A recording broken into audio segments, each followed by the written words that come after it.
Learning मंत्रा के online पाठशाला में आप लोगों का स्वागत है। लोक सेवा आयोग के द्वारा आज जीआईसी प्रवक्ता परीक्षा के लिए परीक्षा तिथि का ऐलान कर दिया गया। 19 सितंबर को जीआईसी प्रवक्ता का एग्ज़ाम होना सुनिश्चित हुआ है और 19 दिसंबर से जीआईसी प्रवक्ता मुख्य परीक्षा भी होगा। इसलिए अगर कमोबेश देखा जाए तो इस परीक्षा की तैयारी के लिए अब हमारे पास 100 दिन पूरे बचे हुए हैं और इस परीक्षा की तैयारी के लिए 100 दिन पर्याप्त भी है। यदि आप इस समय का भी प्रयोग करते हैं तो 100 दिन में आप इस परीक्षा की तैयारी आसानी के साथ कर सकते हैं। आज जीआईसी प्रवक्ता परीक्षा के संदर्भ में हम लोग बात यहाँ राजनीति विज्ञान की कर रहे हैं और राजनीति विज्ञान के संदर्भ में अगर देखा जाए तो राजनीति विज्ञान विषय से संबंधित सवाल और इसके साथ साथ आपको इसमें पूछा जाएगा आरजीएस या सामान्य अध्ययन से भी संबंधित सवाल।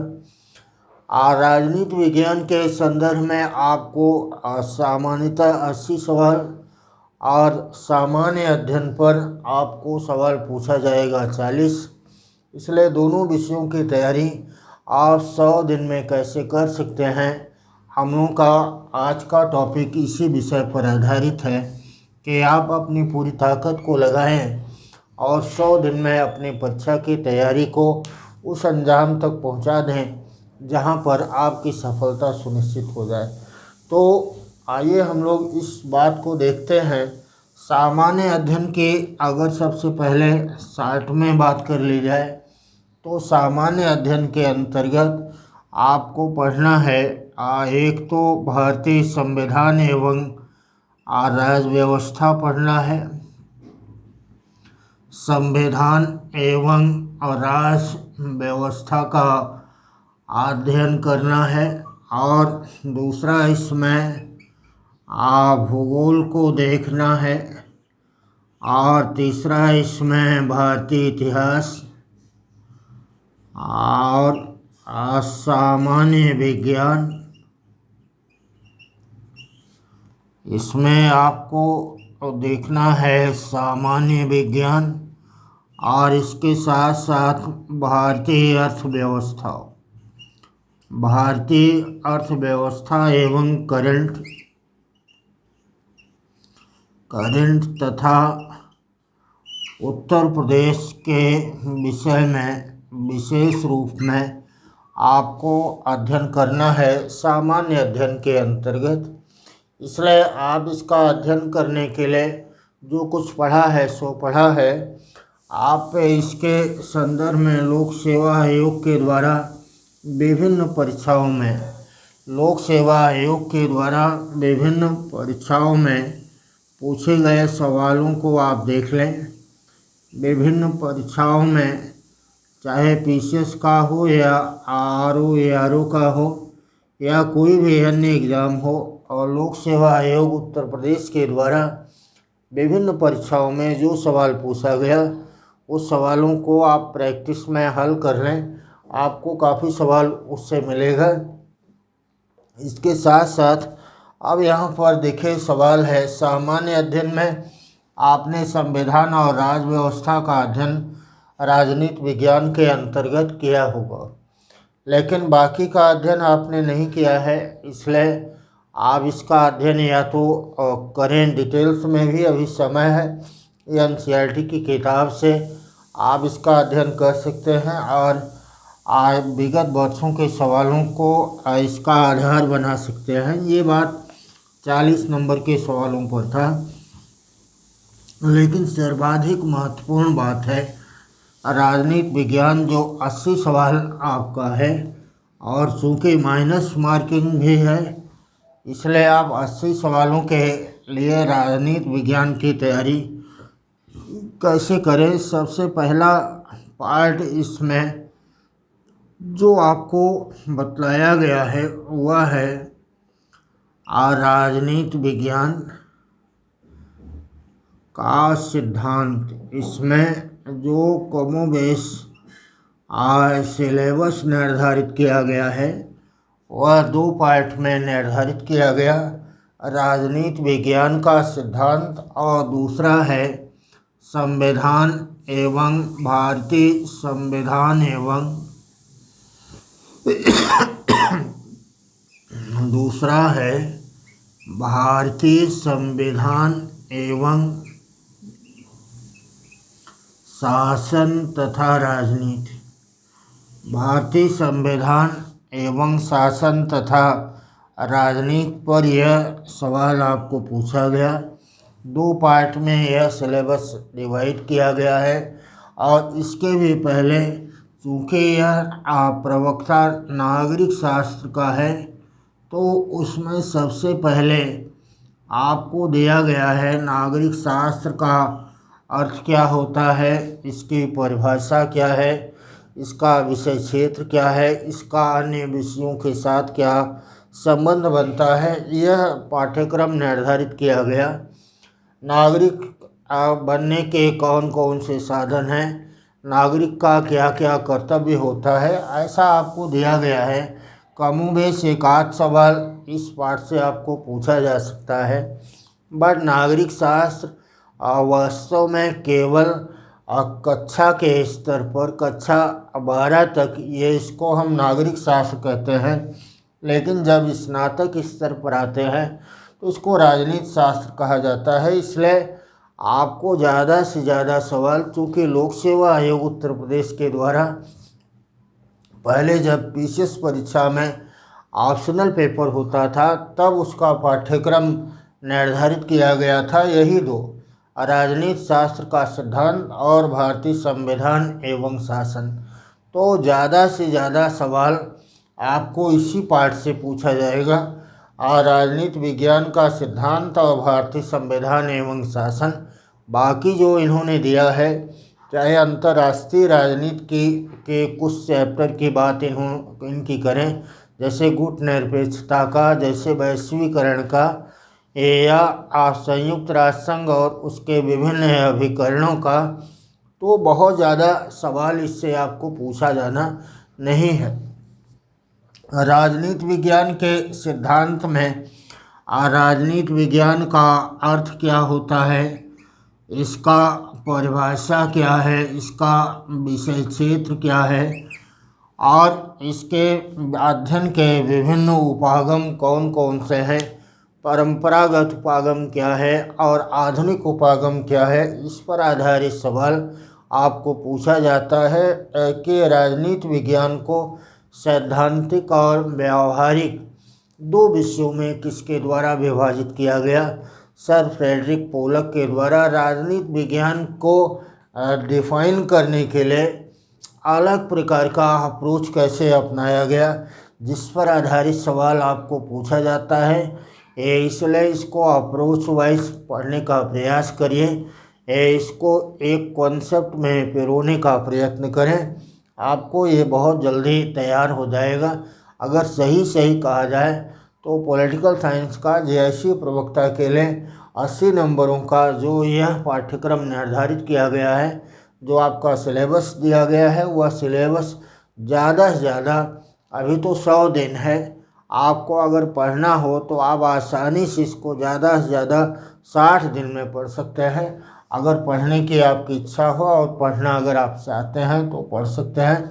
देखिए, इस पूरे पाठ्यक्रम का अध्ययन करना, डिटेल्स के रूप में पाठ्यक्रम का आप अध्ययन करें, और अध्ययन करते समय आप एनसीईआरटी की किताब अगर आपके पास है तो आप एनसीईआरटी की किताब का सहारा लें, क्योंकि इससे संबंधित सवाल आपको हूबहू मिल सकता है।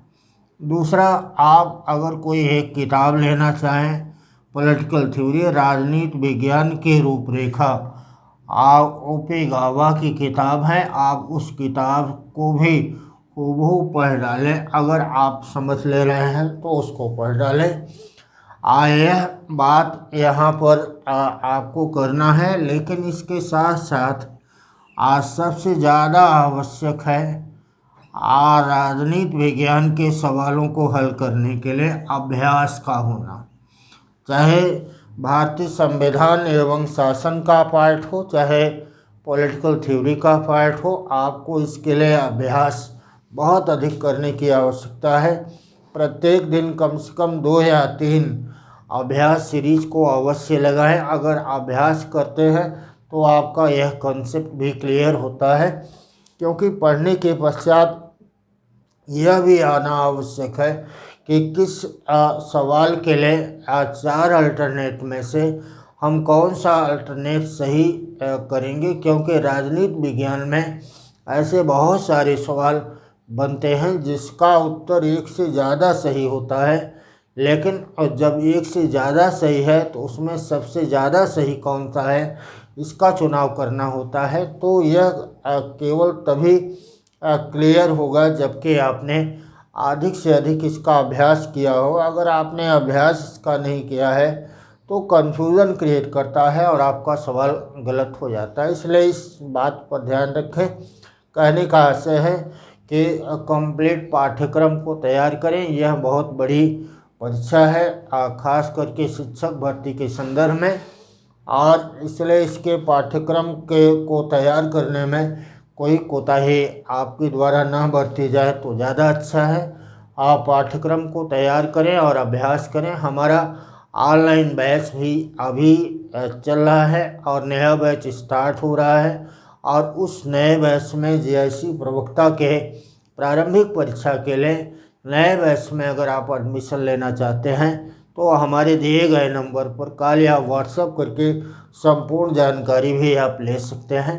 और अभ्यास करते समय आपको यह ध्यान देना है कि एक ही प्रश्न में 4 अल्टरनेट होता है, एक सही है, लेकिन 3 कब सही होगा इस बात को भी आपको अपने माइंड में सेट करना है।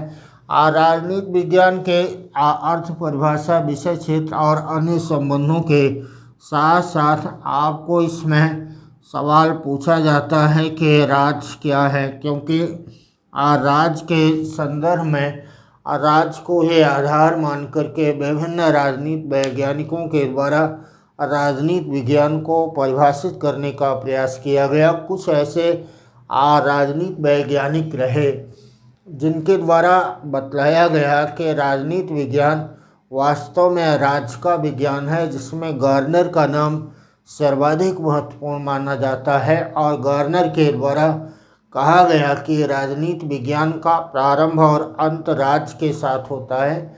और यह सवाल आपके एग्जाम में कई बार पूछा भी गया कि राजनीति विज्ञान का प्रारंभ और अंत राज्य के साथ होता है, यह कथन किसका है? तो आपको बतलाना है कि यह कथन गार्नर का है और यह परिभाषा राज्य पर केंद्रित है। लेकिन राजनीति विज्ञान केवल राज्य का ही अध्ययन नहीं करता, राज्य के साथ साथ यह सरकार का भी अध्ययन करता है, क्योंकि राज्य एक अमूर्त संगठन है, सरकार उसका मूर्त स्वरूप है।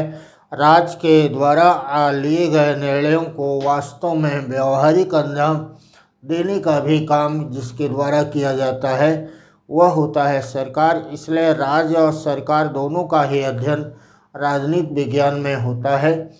यह बात जिसके द्वारा कहा गया राज्य और सरकार दोनों का ही अध्ययन हो, तो यह बात जिन्होंने कहा उनका नाम है प्रोफेसर गिलक्राइस्ट। आपको एक और सवाल IIT ग्रेड में पूछा गया था और वह सवाल था कि राजनीति विज्ञान सरकारों का अध्ययन है, यह कथन किसका है? तो आपको बतलाना था कि यह बात है किसका, प्रोफेसर लीकॉक के द्वारा कहा गया कि राजनीति विज्ञान केवल सरकारों का अध्ययन है। देखिए, राजनीति विज्ञान के संदर्भ में एक बात आपने अध्ययन के दौरान, अपने परास्नातक कक्षाओं के दौरान आपने अवश्य समझा होगा कि यह विषय वैज्ञानिक विषय है, साइंटिफिक है, कार्यकारणवाद पर आधारित विषय है। यह विषय, इस विषय को तैयार करने में आप कॉन्सेप्ट को समझने में समय लग सकता है, लेकिन जिसको समझने में समय लगता है वह जल्दी भूलता भी नहीं है, क्योंकि यह अवधारणात्मक पाठ्यक्रम के अंतर्गत अवधारणात्मक विषय के अंतर्गत आता है।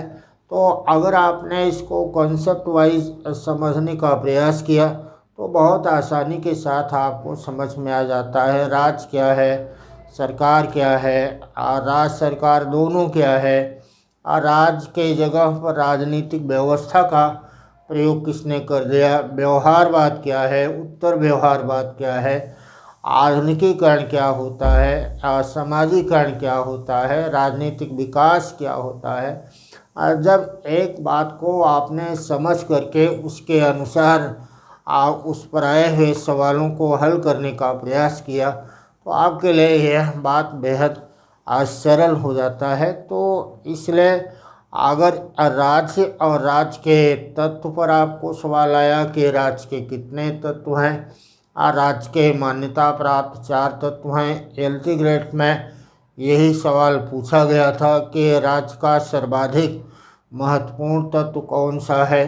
तो आपको बतलाना है कि सॉवरेनिटी या संप्रभुता राज्य का सर्वाधिक महत्वपूर्ण तत्व है। इसके साथ साथ राज्य की उत्पत्ति कैसे हुई, राज्य का कार्य क्या होता है, राज्य का अन्य संगठनों के साथ संबंध क्या होता है, इस बात पर भी आधारित सवाल आपको पूछा जाता है। देखिए पॉलिटिकल थ्योरी के अंतर्गत महत्वपूर्ण अवधारणा है जिसका नाम है सॉवरेनिटी। और सॉवरेनिटी का विकास कैसे हुआ, सॉवरेनिटी पर विभिन्न चिंतकों के द्वारा कौन कौन सा मत दिया गया, इसमें एकलवाद की अवधारणा क्या है, बहुलवाद की अवधारणा क्या है, बहुतेरे सवाल बनते हैं संप्रभुता के ऊपर। और संप्रभुता एक ऐसी अवधारणा है राजनीति विज्ञान का जो किसी भी प्रारंभिक परीक्षा के लिए महत्वपूर्ण माना जाता है पॉलिटिकल थ्योरी में, क्योंकि इस पर आधारित सवाल आपको अवश्य पूछा जाता है। जैसा कि आपने स्वयं पढ़ा कि राजनीति विज्ञान का सर्वाधिक महत्वपूर्ण विषय राज्य होता है और राज्य का सर्वाधिक महत्वपूर्ण तत्व संप्रभुता होता है। इसलिए संप्रभुता और राजनीति विज्ञान का आपस में गहरा संबंध बन जाता है।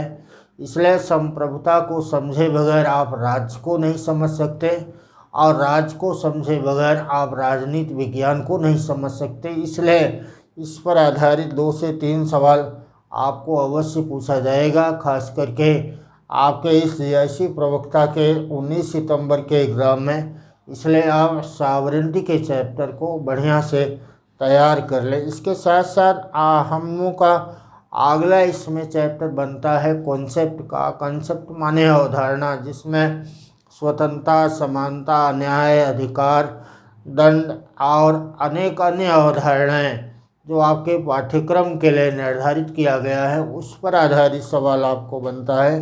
उससे संबंधित सवाल अवश्य पूछे जाते हैं, क्योंकि स्वतंत्रता, समानता, न्याय, अधिकार, प्रजातंत्र और नागरिकता यह राजनीति विज्ञान का महत्वपूर्ण विषय माना गया और आधुनिक राजनीति विज्ञान के विकास में इन अवधारणाओं की भूमिका महत्वपूर्ण रही। इसके साथ साथ राजनीति विज्ञान में विभिन्न विचारधाराओं की भी भूमिका महत्वपूर्ण रही है और उस विचारधारा में सर्वाधिक महत्वपूर्ण नाम आता है जिन विचारधाराओं का, उसमें है आदर्शवाद, उसमें है उदारवाद और उसमें है समाजवाद। और समाजवाद के विभिन्न प्रकार इसमें आते हैं और उसमें बनता है मार्क्सवाद। ये सारी बातें आपको उसके अंतर्गत पढ़ना है।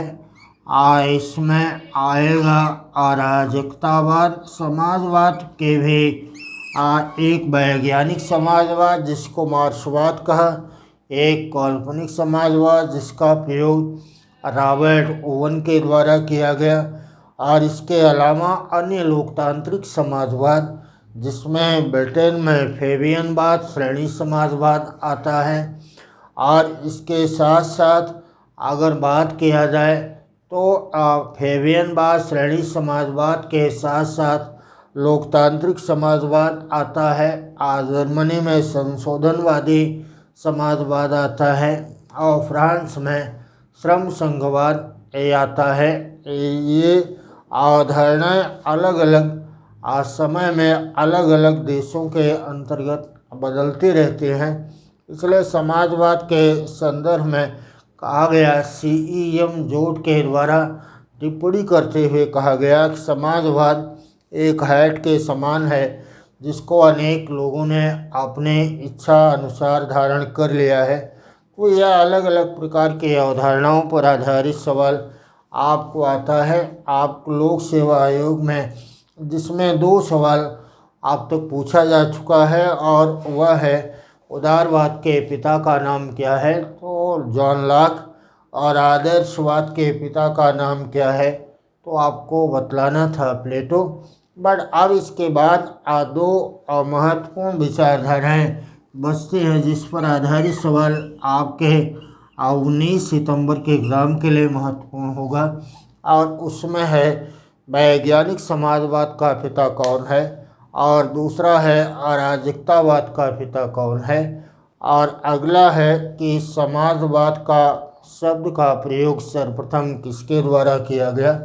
ये सवाल आपको पूछा जाएगा, इसलिए इसको आप देख करके तैयार कर लीजिए। ये बात थी पॉलिटिकल थ्योरी। भारतीय संविधान के अंतर्गत आज संविधान का निर्माण, संविधान के विभिन्न प्रकार, संविधान के अवधारणा का विकास कैसे होता है, और संघात्मक एकात्मक संविधान क्या होता है, कठोर और लचीला संविधान क्या होता है, और इसके साथ साथ संसदीय और अध्यक्षीय शासन प्रणाली कौन कौन सी है, लिखित अलिखित संविधानों में अंतर किस बात का है, विभिन्न चिंतकों के द्वारा इस पर कौन कौन सी टिप्पणियाँ की गई, इस पर आधारित सवाल आपको पूछा जाता है। संविधान का निर्माण, संवैधानिक विकास, और उसके बाद संघ राज्य क्षेत्र और नागरिकता, मूलाधिकार, नीति निर्देशक सिद्धांत, कार्यपालिका, विधायिका, न्यायपालिका और पंचायती राज, केंद्र राज संबंध, लोकपाल, लोकायुक्त,